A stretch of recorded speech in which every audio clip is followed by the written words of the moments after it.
So this Sukha, which is your own nature, you have to abide as that nature. You have to just abide in it. Means you have to let go. Just let go of all this, all these things that you're holding on to. Just let go. And then you abide as your own self, which is Sukha, which is the real happiness, which can be named as beatitude or joy. That which doesn't have an opposite. And therefore it won't appear in the form of an experience. Because an experience has a beginning, has a middle, and an end.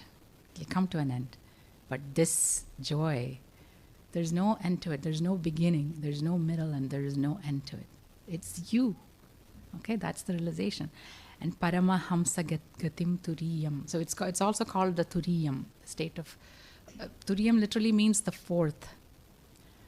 But that fourth is when the other three are absent. That's the fourth. So it's not really the fourth. It is in and through the other three. Other three meaning the three states of experience: waking, dreaming, and deep sleep. So the Turiya is in and through the three states, but it can also be by itself when the other three states are absent. So we have experienced the absence of the waking state. When do we experience the absence of waking state? When we are sleeping, right? And in this, we have when we experience the absence of sleep state when we are awake, right? And we have another state of experience, which is the dream state, where both waking and deep sleep is absent. You're not in deep sleep, you're partially awake. That's how you project the dream. So deep sleep is absent and waking state is also absent. So you experience that. But then there is a state where all these three states are absent. So you're not asleep, you're not dreaming, and you're not awake. Awake in the sense that you're not in the waking state. Okay? That is true wakefulness. That's why we call it awakening. The state of freedom or liberation is also called an awakening, where that's when you're really awake. Because the sleep state, Gaudapadacharya calls it a waking dream. That's what he calls it, a waking dream. So we think that we're in the waking state, we're awake. We're actually dreaming. This is another form of a dream. We're not really awake. The true awakening is when all three states are absent. Okay? You are completely aware. There's total awareness. And in that awareness, you're not aware of anything in particular. So you're aware of awareness itself. That's what we're trying to accomplish in our meditation. This is the state we're trying to accomplish. And you catch a glimpse of it every once in a while. And but you don't get to stay there because you make that into an experience. Now it becomes the other. And then you talk to everybody, oh my God, I had this amazing meditation the other day where all these things happened. Then it's not there now. That means what? It's not the real thing. You caught a glimpse of it, but it slips away when you start naming it. When you start naming it and describing it, you just lose it. When you really abide as that witness, it's when you wake up, having had a dream, you wake up, and then you're telling somebody about the dream. You now have negated the dream as unreal, right? It is unreal. You have negated it. But you cannot negate the fact that you had a dream. You cannot negate that. That you had an experience, you can never negate. Everything that happened in the dream, you can negate. You have to negate. You cannot look for the check, the check that you won or a prize you won in your dream after you wake up. You cannot frantically search for it, right? You have to let it go. It is just unreal, right? You have to necessarily let it go.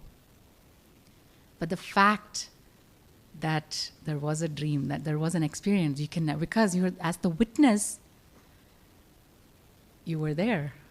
You cannot deny that fact. So when you're describing your dream to somebody, unwittingly, you are abiding, you're identifying with that witness that you are. You see, there is a difference. The waker was not there in the dream. Waker had no access to that dream. If the waker had been there, then the dream would have come to an end right then and there. Because the waker and the dreamer cannot coexist. Right? The waker is entirely different from the dreamer. The waking world is entirely different from the dream world. You may have had water next to you on your nightstand, but in your dream, when you're thirsty, you have no access to that water. You have to have dream water to quench your dream thirst. Right? Isn't that so? It is so. So that is an entirely different world, an entirely different experience.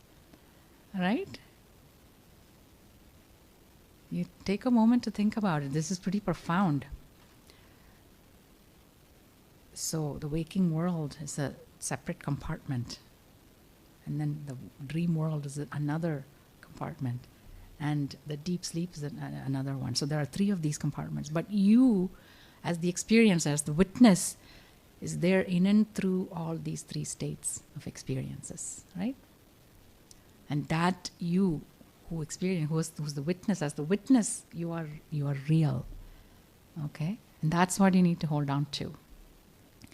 And so that is the goal of all good people. Right? That's why we're here on a Saturday morning. We could be doing so many other different things.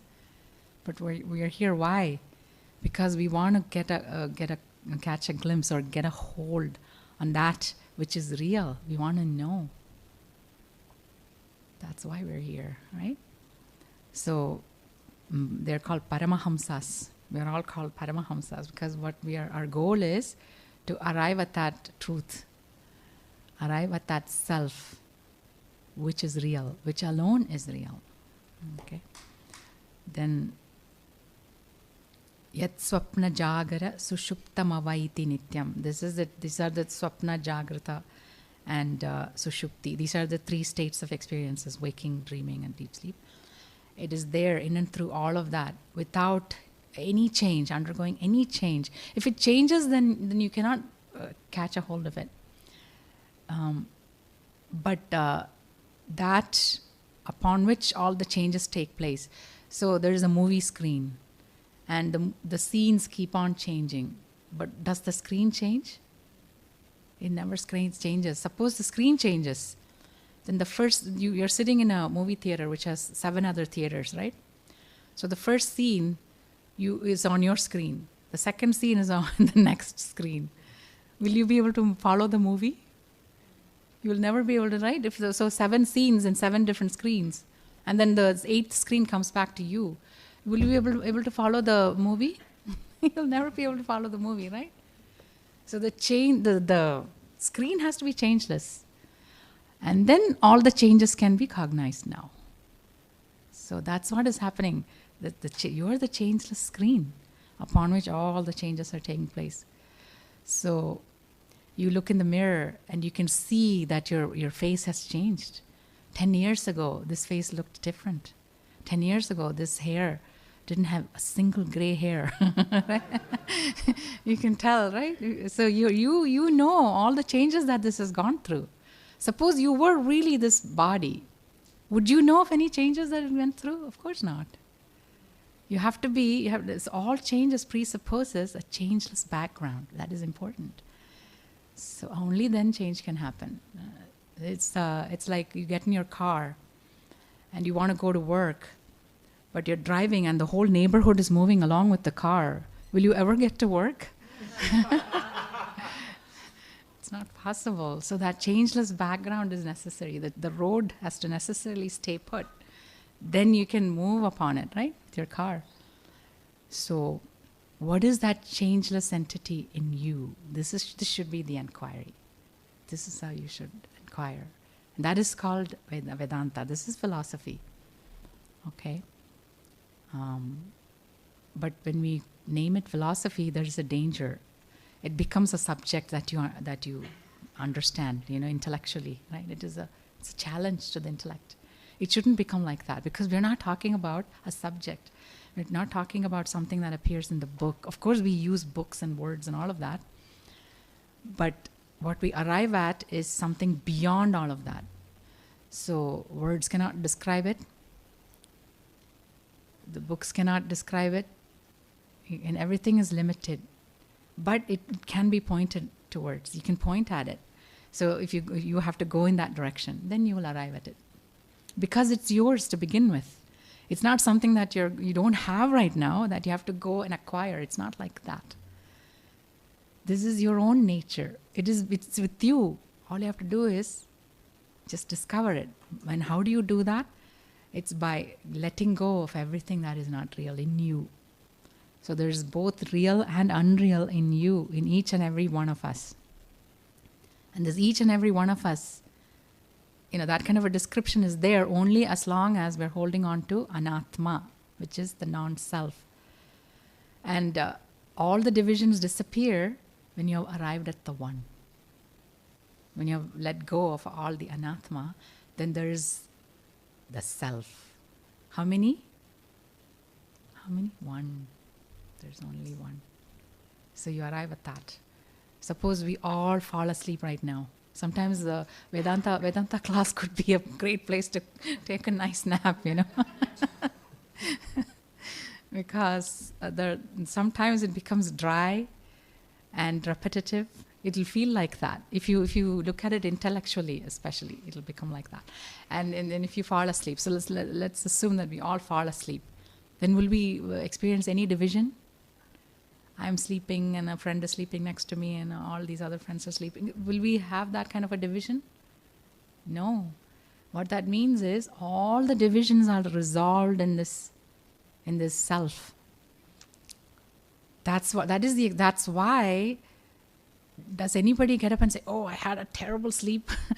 would anybody say that?